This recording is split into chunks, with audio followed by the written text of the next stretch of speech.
دوست نے مجھے خبر بتائی، میں نے ابھی سے پہلے نہیں دیکھا تھا، کہ سعودی مملکہ سعودی عربیہ نے حکم دیا ہے علماء کو کہ کل کے خطبہ جمعہ میں تبلیغی جماعت کی گمراہیاں، ان کے افکار اور ان کی وہ انحرافات اور خطرات بتائیں جو انسان کو گمراہ کرتے ہیں، اور یہ بتائیں کہ یہ دہشت گردی کے دروازوں میں سے ایک دروازہ ہے جو انہوں نے عبارت اس میں پیش کی ہے۔ ابھی تفصیل تحقیق ہمیں نہیں ہمارے سامنے نہیں ہے، لیکن جو فوٹو چھاپا ہے ان کے خط کا، اس میں بھی یہ عبارت موجود ہے، اس قسم کا مفہوم۔ اس پر بڑا واویلا مچ رہا ہے۔ بتایا ہمارے دوست نے کہ رد عمل اور عمل جاری ہے، غصہ گرمی جاری ہے۔ یہ الگ بحث ہے، ہم اس پر گفتگو کر سکتے ہیں کہ عالمی پس منظر میں، منظرنامے میں اس کے کیا اثرات ہو سکتے ہیں، اس کے پیچھے کیا کچھ ہے، لیکن اگر دینی نقطہ نظر سے عمومی سطح پر دیکھا جائے، یہ چیزیں بہت پہلے مسلم حکومتوں کو کرنی چاہیے تھی۔ ہاں، ہمارے یہاں سادی، اس میں ایک جملہ بار بار اخبار والے نے لکھا ہے جس پر مجھے شدید اعتراض ہے، کہ خاموشی سے دین کا کام کرنے والا گروہ، خاموشی سے یہ کام کرتے ہیں۔ ابھی ایک ہفتہ پہلے ہم لوگ حیدرآباد گئے تھے، ہاں، یہی دعوتی دینی کام پہ۔ وہاں لوگوں نے بتایا حیدرآباد سے قریب کا کوئی مقام، میں نام بھول گیا، وہ تیلگو زبان کے الفاظ کا جیسا ہے، اس مقام پر تبلیغی جماعت والوں نے، جماعت اہل حدیث کی ایک مسجد کو، جو مسجد تھی آلریڈی مکمل، اسے توڑ کر زمین بوس کر دیا، ختم کر دیا۔ آج سے 1.5-2-2.5 سال پہلے، کچھ مدت میں کمی بیشی ہو سکتی ہے، آندھرا پردیش میں نیلور جاگے کے مقام پر تبلیغی جماعت والوں نے اہل حدیث مسجد کو توڑ دیا اور پولیس اور سارے لوگوں سے مل گئے تھے۔ یہ خبر آن ریکارڈ نہیں ہے۔ پونا کا ایک اہل حدیث نوجوان جو دعوت و تبلیغ کا کام کرتا تھا، غریب بچہ تھا، ایک روز تبلیغی جماعت کے لوگ آئے، آن ریکارڈ نہیں ہے، سارے پونا کے ہمارے اخوان جانتے ہیں، لیکن میں بیان کر رہا ہوں، ہو سکتا ہے کوئی اس پہ اعتراض کرے، سوال کرے، کیس کی دھمکی دے، کیا کرے۔ ان کو رات میں 11 بجے بلایا گیا کہ آئیے کچھ بات چیت کرنی ہے۔ اس وقت تبلیغی جماعت اہل حدیث پہ بڑے نالاں تھے وہاں یروڈا میں، اور وہاں اس وقت اہل حدیث اپنے آپ کو اہل حدیث کہنے سے ڈرتے تھے۔ ان کو رات میں 11 بجے بلا کر لے گئے اور آج تک وہ واپس نہیں آئے۔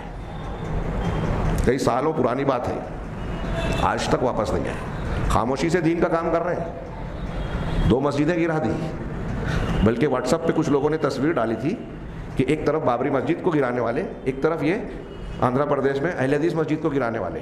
یہ لوگ کون ہیں اور یہ لوگ کون ہیں؟ حیرت ہوتی ہے مجھے، اور ہم لوگوں کا یہ بار بار کا تجربہ ہے۔ کئی مقامات پر ہم مسجد کی تعمیر کرنے گئے، جلگاؤں میں ایک مفتی بولتا ہے کہ ہندوؤں کا مندر چلے گا، اہل حدیث مسجد نہیں چلے گی، بننے نہیں دیں گے۔ جلگاؤں، مالیگاؤں شہر میں، جعفر نگر میں جب ہم لوگوں نے پہلی مرتبہ مسجد بنانے کے لیے کوشش کی تو راتوں رات جس جگہ پر اہل حدیث مسجد تھی وہاں سامنے محمد مسجد جو موجود ہے، جا کے دیکھیے گا، لوگ بھول جائیں گے، اور کل کے لوگ جو بیان کریں گے تو لوگ مانیں گے نہیں۔ میں آج بول رہا ہوں، اس واقعے سے متعلق سارے افراد تقریباً زندہ ہیں، موجود ہیں دونوں طرف کے۔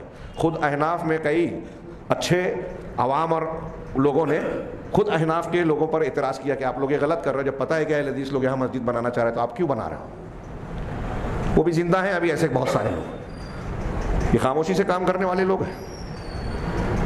کیا کیا چالاکیاں، چالبازیاں۔ ہاں، میں یہ نہیں کہہ رہا ہوں کہ آپس میں اختلاف و انتشار کو ہوا دی جائے، یہ کہہ رہے ہیں کہ اس کے ذریعے سے سعودی حکومت کے اس فیصلے سے انتشار پھیلے گا۔ کتنا انتشار پھیلے گا؟ مسلمانوں میں اتحاد و اتفاق ہے، بغض و عناد جھگڑے نہیں ہیں۔ پتہ نہیں یہ قوم کب علم حاصل کرے گی اور یہ جانے گی کہ اختلاف اور انتشار کی اصل وجہ مسلمانوں کے اندر پائے جانے والا شرک اور بدعات ہے، اور جو ان شرک اور بدعات کو اختیار کرتا ہے وہ سنت پر چلنے والوں سے نفرت کرتا ہے۔ عمومی بات ہے ہر دور میں، اور علماء سلف خلف بڑے بڑے کبار علماء نے لکھا ہے، بدعتیوں کی پہچان ہے کہ اہل حدیث کو سے بغض رکھتے ہیں، برا بھلا کہتے ہیں، برے القاب سے نوازتے ہیں۔ شیخ عبد القادر جیلانی رحمہ اللہ نے لکھا غنیۃ الطالبین میں، اور ایسے کتنے آپ کو حوالے ملیں گے، اور ہمیشہ برے القاب سے پکارتے ہیں۔ جب بھی ان کو طاقت ملتی ہے اہل حق پر ظلم اور زیادتی کرتے ہیں، مسجد بنانے سے روکتے ہیں، اپنی مسجدوں سے بھگاتے ہیں، اپنی بدعات و خرافات کو بالجبر نافذ کرنے کی کوشش کرتے ہیں۔ ہمارے ہاں مسجدوں میں کتنی جگہ بورڈ لگ گیا کہ بغیر ٹوپی نماز نہیں پڑھ سکتے۔ شریعت نے جو پابندی نہیں عائد کی، آپ پابندی لگاتے ہو، اللہ کے گھر سے لوگوں کو روکتے ہو، خاموشی سے کام کر رہے ہیں۔ خیر، اس پر تو گفتگو ہوگی، ما لہو اور ما علیہ، یہ خبر کیا ہے، اس کے نتائج کیا ہیں، اس کی بنیاد اور پس منظر کیا ہے۔ ہاں، جو لوگ صرف منفی پہلو پیش کرتے ہیں خبروں کے، وہ تمام پس منظر کو دیکھ کر کسی چیز کا تجزیہ کیا جاتا ہے. ہاں ہمارے یہاں جیسا ماحول ہے لوگ اس طرح کی باتیں کرنے لگتے ہیں. ہاں اور یہ چیز جو ہے مسلمانوں میں بہت ساری خرابیاں پیدا کرتی ہے، اور نتیجہ یہ نکلتا ہے کہ آپ اچھوں کے دشمن بن جاتے ہیں، بروں کا ساتھ دیتے ہیں. پورے ملک میں ہم لوگوں کے جو پروگرام چل رہے ہیں، یہ ساری پوری دنیا میں یہی ہو رہا ہے کہ جو لوگ صحیح منہج اور حق پر ہیں ان سے نفرت دلائی جاتی ہے، مسلمانوں کو ہی پہلے ان کا مخالف بنایا جاتا ہے. سعودی عرب میں یہ تھوڑا سا کچھ معاملہ ہو گیا، وہ سینما ہال بن گیا، یہ ہو گیا، وہ اچھا ہے، صحیح ہے، غلط ہے، ابھی تھوڑی دیر کے لیے جانے دیجیے. وہاں بنا تو پورا شور ہنگامہ ہے، مکہ مدینہ میں نہیں بنا یہ طے ہے. لیکن ایک بڑے عالم تقی عثمانی صاحب نے بیان دے دیا بغیر تحقیق کے. کوئی ان سے پوچھے جا کے کہ آپ نے ایسے کیسے بیان دیا، ان کو بیان بدنام کرے کوئی کہ یہ انتشار پھیلا رہے ہیں ایک حکومت کے خلاف غلط خبر دے کر. کوئی نہیں بول رہا ہے. یہی ہوتا ہے جیسے غیر مسلموں کے یہاں سے مسلمانوں کے خلاف ہوتا ہے، ہندو، عیسائی، یہودی فلسطین میں بابری مسجد کو توڑنے میں یہ چھیڑ چھاڑ کریں، مسلمان جمعہ کی نماز پڑھ رہے ہیں یہ چھیڑ چھاڑ کریں، اور بعد میں یہ کہیں کہ مسلمان پھر آتنکوادی، شدت پسند. مسلمان کو اس کا اپنے عبادت گاہ میں یا اپنے مقام پر عمل کرنے سے روکے رکاوٹ ڈالے اور پھر الزام انہیں پر. یہی کام اہل حق کے خلاف اہل بدعت کرتے ہیں. برائیاں کریں گے، مخالفتیں کریں گے، روک لگائیں گے، اور اگر ادھر سے کچھ ہوتا ہے تو شور ہنگامہ کہ دیکھو انتشار پھیلا رہے ہیں. بدعت کے خلاف بولنے پر پابندی اور بدعت کے پھیلانے پر کوئی پابندی نہیں. محرم الحرام کی تعزیہ داری، ربیع الاول کا یہ روزانہ فجر کی نماز کے بعد شور ہنگامے کے ساتھ جو ہے نعت خوانی، شرکیہ کلام کا بالمظاہرہ اظہار. یہاں بولے تو ڈر لگے گا، بولے تو انتشار. اور اس ذریعے سے آپ کو ہم کو یہ خیال ہی نہیں کہ شرکیہ کلام ہمارا بچہ اگر روز فجر بعد سنے گا تو شرکیہ کلام کہے گا. جیسے ہاں بہت سارے ہمارے اہل سنت کے بچے شیعوں کے بیچ رہتے رہتے علی کا پہلا نمبر بولنے لگتے ہیں اور سمجھتے ہیں کوئی بات ہی نہیں ہے. ان کا عقیدہ ہے شیعہ اور رافضیوں کا. بہت سے لوگ ہندوؤں کے بیچ رہتے رہتے ہندوؤں کی زبان بولنے لگتے ہیں، گنپتی بپا والی نعرے لگاتے ہیں کہ ان کے بچوں کے ساتھ کھیلتے کھیلتے یہی سنتے ہیں. ایسے ہی اہل بدعت کے بیچ میں رہ کر ہمارے بچے بدعت کرتے ہیں. اور جہاں حق کی آواز بلند کر کے آپ نے بدعت کا رد کیا تو جماعت اسلامی، تبلیغی جماعت، ہاں سحری کی اخبارات، یہ دیکھو انتشار پھیلا رہے ہیں. انتشار آپ نے پھیلایا ہے شرک اور بدعت سے. جو شرک اور بدعت کا رد کر رہا ہے وہ انتشار کی جڑوں کو کاٹ رہا ہے. فی نفسہ ہی اس کا سیاسی منظر نامے میں کیا ہوتا ہے ابھی ایک دوسری بحث ہے. لیکن بدعت اور بدعت کے لوگوں، بدعتی لوگوں کو ظاہر کرنا، لوگوں کو متنبہ کرنا شریعت کا فریضہ ہے. میرے بھائیو سن لیجیے، سعودی حکومت نے جو کیا ہے نا کہ غلط کو غلط بتاؤ، گمراہیوں کو ظاہر کرو، لوگ دھوکہ کھا رہے ہیں تو بیان کرو. یہ تبلیغی جماعت کا معاملہ میں نے کئی مرتبہ بتایا کہ تصوف کے حوالے سے جو ان کے واقعات بیان کیے گئے، وحدت الوجود کا، شرک اور کفر پھیلا رہے ہیں.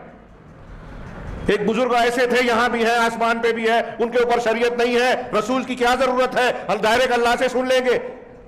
اس قسم کے واقعات میں نتیجے کے طور پر بیان کرتے ہیں جو صریح شرکیہ باتیں، کفریہ باتیں، رسول کی بے عزتی کی باتیں ہیں.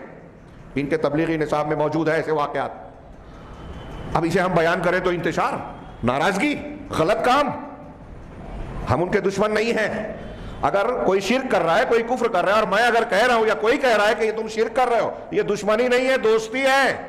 اللہ کے نبی صلی اللہ علیہ وسلم نے یہی کیا پورے مکہ کے ساتھ، پوری دنیا کے ساتھ کہ شرک اور کفر سے نکل جاؤ، کمر پکڑ پکڑ کے میں تمہیں روک رہا ہوں. کفار مکہ نے، سرداران قریش نے اپنا دشمن سمجھا رسول اللہ صلی اللہ علیہ وسلم کو. کیا رسول اللہ صلی اللہ علیہ وسلم دشمن تھے؟ رحمت للعالمین تھے. ان کو بھی جہنم سے بچانے کی کوشش کرتے رہے.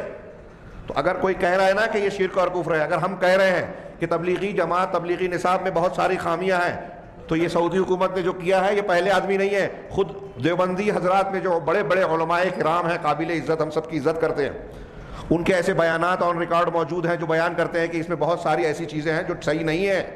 اسی لیے اس کے بعد کے ایڈیشن میں پہلے کے ایڈیشن کی کئی چیزیں کٹ کی گئی ہیں، اس کے باوجود بہت ساری غلطیاں ہیں. ان کے یہاں کچھ لوگوں کا یہ اصرار رہا ہے کہ اس میں تبدیلیاں کی جائے، اس کو بہتر بنایا جائے. اور اسی بنیاد پر سعودی میں جب یہ جانکاری ہوئی تو بہت سالوں سے وہاں تبلیغی نصاب پر پابندی ہے. اگر یہ جاتے بھی تھی تو ریاض الصالحین پڑھتے تھے. کیوں؟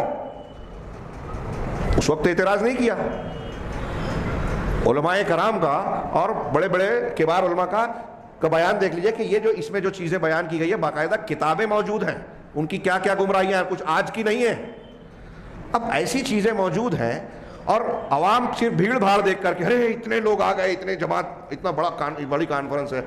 ہاں واٹس ایپ پہ اور یوٹیوب پہ اتنے لائک کرنے والے ہیں اتنے. ہمارے عوام تو ایسے ہیں کہ ان بھیڑ بھاڑ کو اور لائک کرنے والوں کی تعداد پر طے کرتے ہیں کون بڑا ہے کون چھوٹا ہے. یہ جہالت کی انتہا ہے. تو ایسے ماحول میں غلط کو غلط کہنا اور گمراہ کرنے والوں کی گمراہی کو بے نقاب کرنا یہ دین کا فریضہ ہے میرے بھائیو, دین کا فریضہ. یہ اہل سنت کے عقیدے میں اصول میں شامل ہے.